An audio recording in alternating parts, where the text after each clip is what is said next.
大家好，我係鬼哥。呢條片咧就要同大家預測下第43屆香港電影金像獎各項獎項嘅得主嘅。今年咧因為有兩部入圍嘅電影啊，票房都係過億嘅關係啦。呢兩部破億嘅電影咧，分別係《九龍城寨之圍城》同埋《破地獄》。佢哋啊亦都係今屆金像獎咧獲得最多提名嘅兩部電影嚟噶。首先《破地獄》咧就有驚人嘅18個提名啦，而《九龍城寨之圍城》嘅成績都相當之唔錯，有14個提名嘅。所以咧今屆嗰個關注度咧可以話係非常之高。鬼哥搞咗嗰個香港電影金像獎有獎競猜遊戲嘅參賽人數咧，亦都係歷年以嚟最高嘅。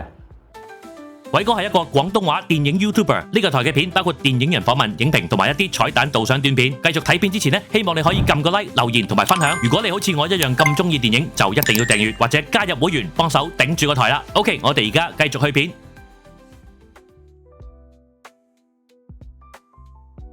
首先一嚟啊，就講個關注度比較冇咁高嘅獎項啦。喺呢5部嘅入圍電影入邊咧，喺香港嘅聲浪都唔係特別太高嘅。嗱，以我自己嘅感受啦，我就覺得《鬼才之道》同埋《熱辣滾燙》咧喺香港就比較多人識啲嘅。咁我咧就會預測係《鬼才之道》獲獎嘅。最主要嘅原因咧，係因為佢有金馬獎嘅加持啊！呢一部電影咧喺金馬獎咧有11項嘅提名，而且當中咧有5項係成功獲獎嘅。咁佢有金馬獎嘅加持啦，再加上佢香港嘅聲浪都有啲啦，咁所以咧鬼哥係會預測最佳亞洲華語電影嘅得獎咧係《鬼才之道》。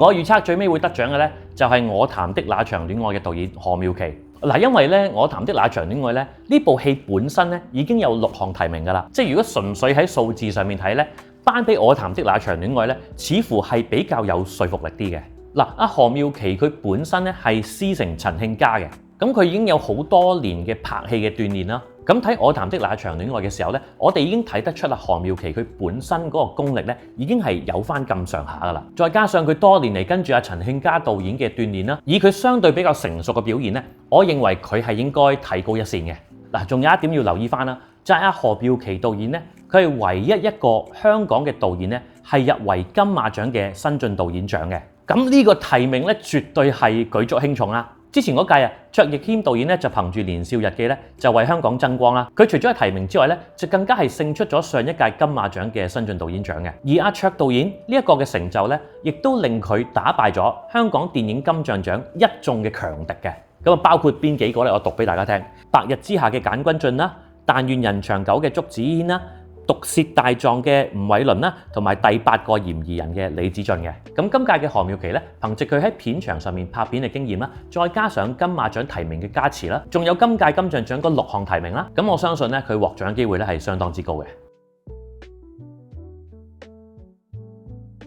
好啦，講到視覺效果咧，今屆肯定係《焚城》同埋《九龍城寨之圍城》之爭嘅。《焚城》嘅特點咧係嗰啲視覺效果係場面比較大嘅，畫面比較震撼嘅。譬如嗰啲核彈式咁樣炸咗成個香港啊，又譬如係一啲令人置身其中嘅一啲火災嘅場面啊咁樣。而《九龍城寨之圍城》佢嘅視覺效果咧，係多啲傾向係融入個背景啦，一啲實景同埋 CG 沉浸式嘅融匯啦。佢用特效嘅地方咧係比較subtle嘅，唔係特別覺嘅。好多時佢用呢啲特效嘅目的咧，都係想將九龍城寨嘅面貌咧重新展現俾觀眾睇。當嗰個年代嘅質感能夠好成功咁樣呈現嘅時候咧，觀眾就更加能夠咧係代入到佢想講嘅故事。咁樣嘅做法咧就會增加咗成部戲嘅氣味啦。所以都幾難揀嘅，兩個係一個幾唔同嘅方向嚟嘅。咁我就估啊，評審未必會仲係流於去睇嗰啲爆炸火災啊咁樣，或者咁講啦，今屆我都希望啲評審咧可以多啲鼓勵，好似《九龍城寨之圍城》呢一類嘅特效嘅運用嘅。所以我嘅預測得獎嘅會係《九龍城寨之圍城》。講到最佳音效獎咧，無論係我自己嘅心水啦，同埋我嘅預測咧，都係看我今天怎麼說嘅。呢一部戲佢強在咧，佢呈現緊好多唔同類型嘅聽障人士，佢哋所感應到呢一個世界嘅唔同嘅質感，佢將我哋一般聽人平時理所當然聽到嘅聲音，以聽障人士嘅角度咧，係呈現俾我哋嘅。喺視覺方面，我哋有所謂 POV (Point of View). 今次看我今天怎麼說，佢要呈現嘅係一個 point of hearing POH，我哋係沉浸式咁樣去代入咗咧呢一部戲嘅角色入邊嘅，再加上咧其實聲音呢樣嘢咧，直頭可以話係另外一個角色咁重要咯。所以啦，鬼哥預測今次最佳音效嘅得主咧，將會係看我今天怎麼說。嗱，作為一部電影嘅主題曲啊，除咗佢本身好唔好聽之外咧，最重要嘅都係佢同部電影嘅劇情啊、氣氛啊同情緒啊夾唔夾得埋。仲有嘅就係呢一隻歌佢能唔能夠提升電影本身嘅情緒同埋佢要表達嘅訊息呢？即係一首最出色嘅電影主題曲呢，佢每次播嘅時候呢，我哋都會諗翻起嗰部戲嘅。普度眾生係完全符合晒以上所講嘅條件嘅，無論係旋律啦、編曲啦、歌詞啦，佢都係同破地獄電影本身係環環相扣嘅，絕對係發揮到佢畫龍點睛嘅功效。咁啊，加上呢隻歌就好多地方都不停喺度 loop 緊啦，又上咗好多唔同嘅電台啊、電視台嘅排行榜。咁確實呢，當大家都喺好多唔同嘅地方都聽到呢隻歌嘅時候呢，又真係會對呢一隻歌嘅呼聲呢係有啲幫助嘅。即係好老實啦嚇，呢隻歌咧前奏得3粒音，跟住林家謙就開始唱啦嘛。我都幾肯定咧，大家只要聽到嗰3粒音咧，破地獄啲畫面就已經開始上路啦。你話呢隻歌嘅威力幾咁強大？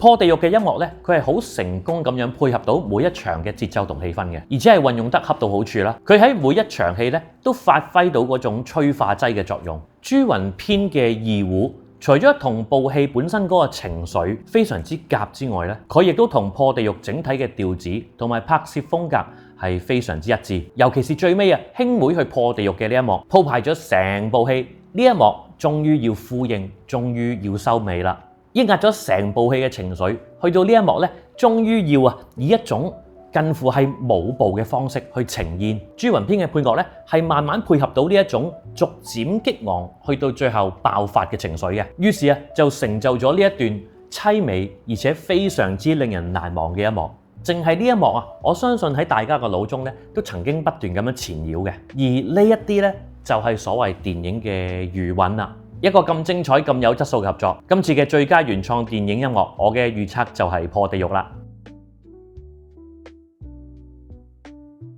動作設計我就一定估係谷垣健治 Kenji さん噶啦。九龍城寨之圍城嘅動作咧，我會以創意同質量兼備去形容啊。首先咧，我哋睇到佢一拳一腳硬橋硬馬，就算我哋觀眾睇佢哋下下打落去咧，我哋睇都覺得痛噶嘛。而喺呢一樣嘢嘅同時咧，我哋又見到一幕一幕非常之精彩嘅設計，嗰啲夾雜住少少動漫感嘅動作設計咧，觀眾係睇到目不暇給，睇得好過癮嘅。例如有黃九同陳樂君喺巴士嗰段啦，又例如係信一同阿陳樂君嗰段飛檐走壁嘅追逐戰啦，嗰啲滲咗少少漫畫元素入去嘅打鬥場面咧，作為觀眾我哋唔係成日有得睇嘅。咁畫面新穎好睇之餘咧，當中嗰啲打擊感真實感係唔會因此而減退嘅。九龍城寨之圍城入邊嘅每一場打鬥嘅場面咧，都睇得出係經過精心設計，唔會話總之有衝突，一拳一腳 hea 打就算。我哋唔會見到呢啲場面嘅。整體嚟講咧，我哋係睇得出一種咧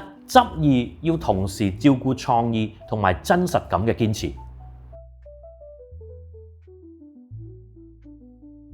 咁講到最佳服裝造型設計咧，其實九龍城寨之圍城咧都有啲鶴立雞群嘅感覺嘅。始終入圍嗰其他幾部電影咧，佢哋嘅風格同埋背景咧都相對係寫實啦，所以服裝造型設計佢哋發揮嘅空間其實唔係太大。再加上龍捲風黃九陳樂君嗰啲造型咧係相當之深入民心嘅。我哋甚至乎咧耐唔耐喺出邊有啲活動咧，會見到有啲觀眾咧佢哋會 cosplay 以上講到嘅人物嘅。而且咧呢一啲人物嘅造型咧雖然係好突出、好鮮明、好令人難忘，但係絕對唔會話極度誇張咁樣嘅。佢將漫畫電影化呢一個過程係做到恰到好處，係取得咗一個夢幻同現實嘅平衡嘅。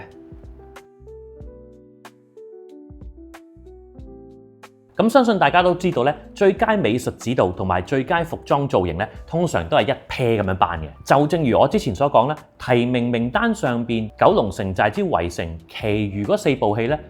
個風格都係比較寫實、比較現實少少嘅。喺佢哋發揮嘅空間唔係咁大嘅情況之下咧，《九龍城寨之圍城咧，又再次鶴立雞群啦！呢一部戲佢嘅美術設計真係有目共睹嘅，嗰啲好古舊嘅士多啊、理髮店啊、叉燒鋪啊，我哋無論係褪後 zoom out 睇佢成個鋪頭嘅格局，係無限 zoom in 睇佢一啲最微細嘅道具，我哋都睇得出呢一部戲入邊對於呢一啲細節嘅一絲不苟。睇九龍城寨啊，每一秒咧都係一個沉浸式嘅體驗嚟嘅，佢係好成功咁樣咧帶咗觀眾翻咗去呢一個60、70年代嘅九反之地。我哋絕對係 feel 到嗰種濕立立啊、污污糟糟啊、好有啲霉臭啊呢一啲咁嘅環境同埋質感。喂，有幾多部戲佢所做出嚟嘅場景真係值得成個再搬出嚟做咗一個展覽先得㗎，所以啦，最佳美術指導同埋最佳服裝造型咧，我都係覺得係九龍城寨之圍城會攞嘅。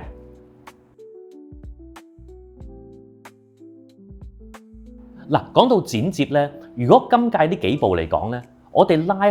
遠少少嚟睇咧，其實有2部係喺宏觀嚟講係同其餘嗰3部唔同嘅。我講緊嘅係爸爸同埋香港四徑大步走。香港四徑大步走咧，就有嗰種咧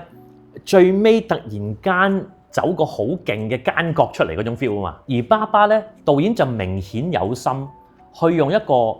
類似插敘嘅方法去表達嗰個故事嘅。咁喺爸爸呢一件案件入邊咧，用呢一個插敘呈現嘅方法咧，就似乎好多人中意嘅，因為咧佢就 sort of 好似剝洋葱式咁樣，慢慢去揭露唔同人物佢哋嘅成長啦，同埋佢哋嘅性格嘅發展啦，係一個操弄觀眾情緒一個幾高明嘅技法嚟嘅。咁係一個幾明顯嘅不同啦，或者我會話咧，呢部戲嘅剪接係幫助到成部戲呈現嘅一個好大嘅元素嚟嘅。咁所以呢一部戲嘅成功咧，其實都幾大部分係可以歸功於剪接嘅。所以我估計最佳剪接嘅得主將會係爸爸。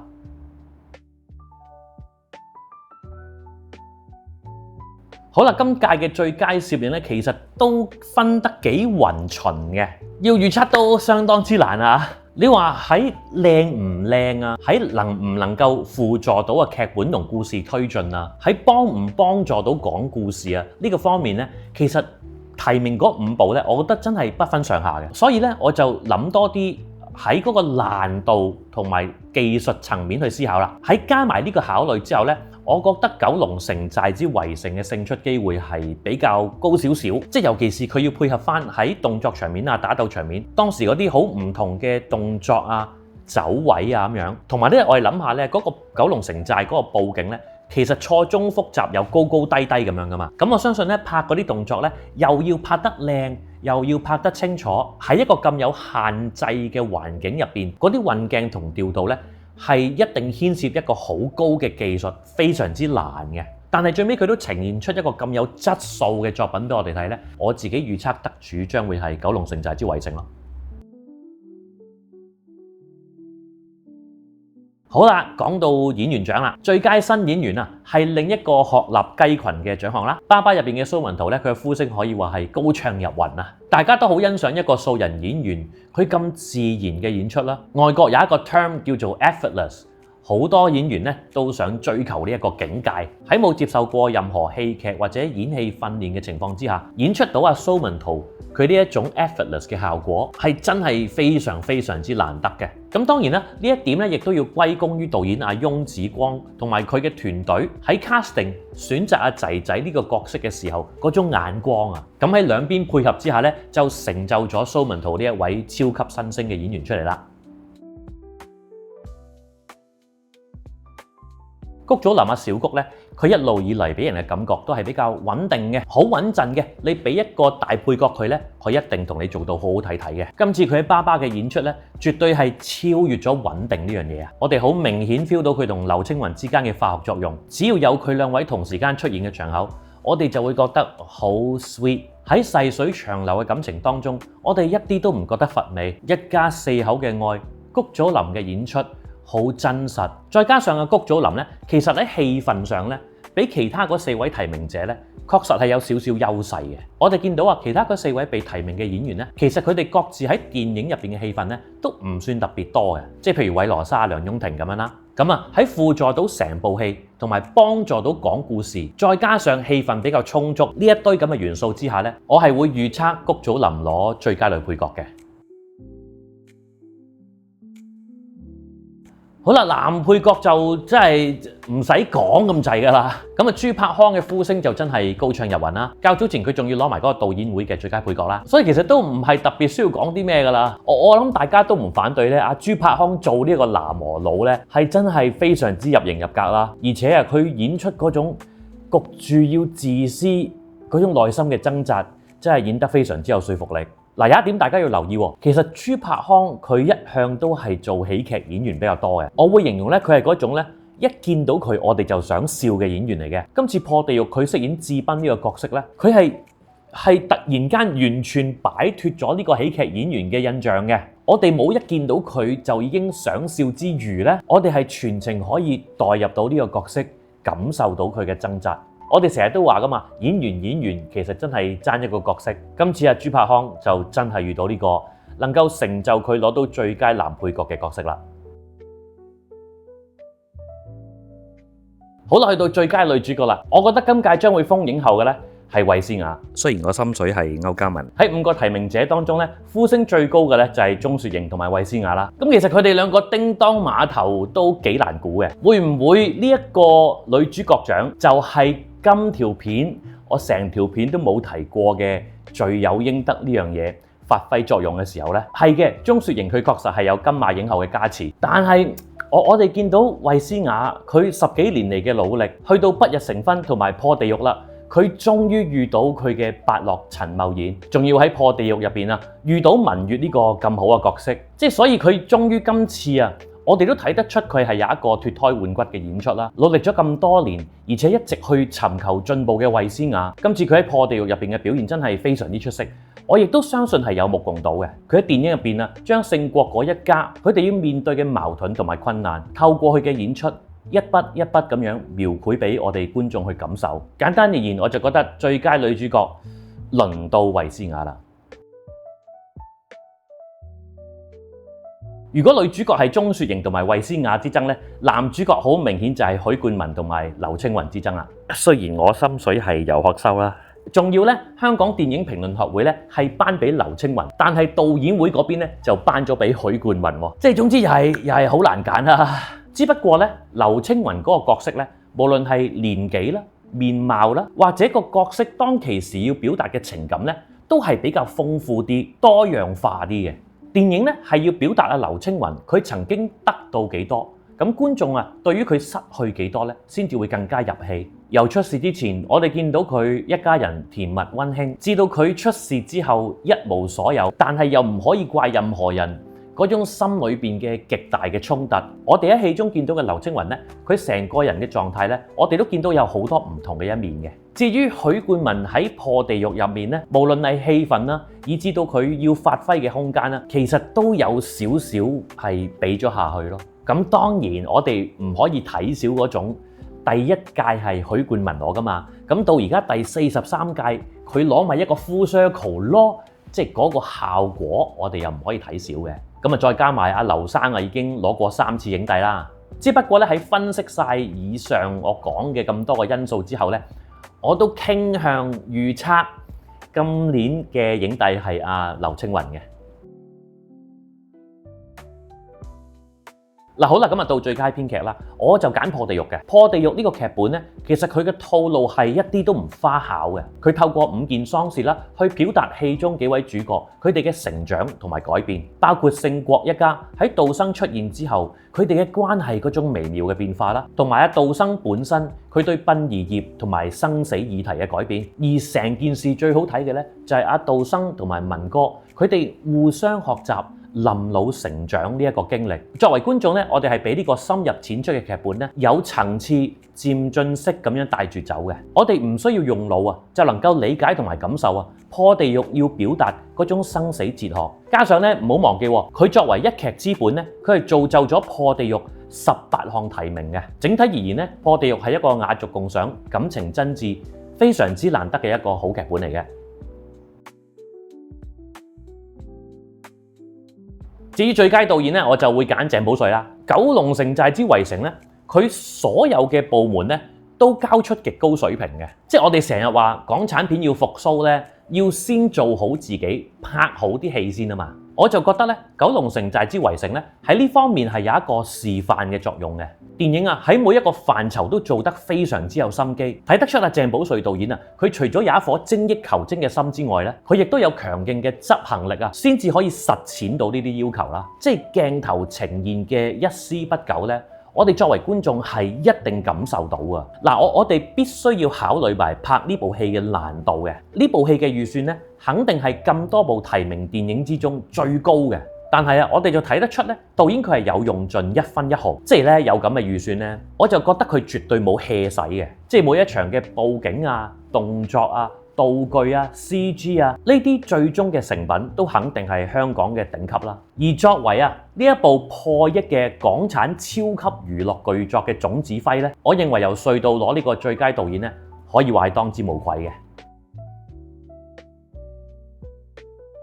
好啦，講到最後一個獎最佳電影啦，一部最勁嘅電影咧，我認為佢可以超脱電影作為娛樂作品呢一個本質，發揮淨係睇一部戲本身一個更大嘅意義。破地獄咧就做到呢樣嘢啦，佢係成功俾到觀眾一個為時2個鐘有實際療癒功效嘅療程。嗱，要留意啊，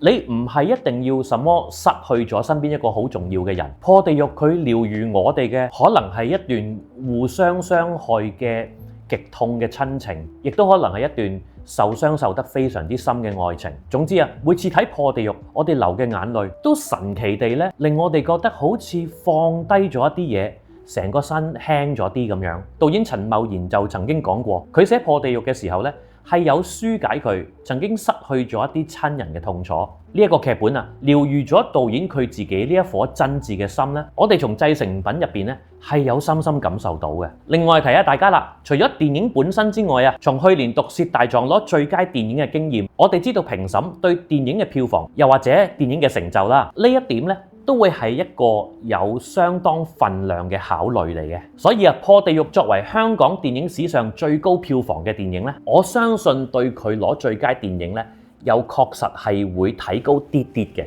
多謝大家支持，咁希望大家記住撳個 like、share 呢條片，多啲留言啦。我哋金像獎見，拜拜。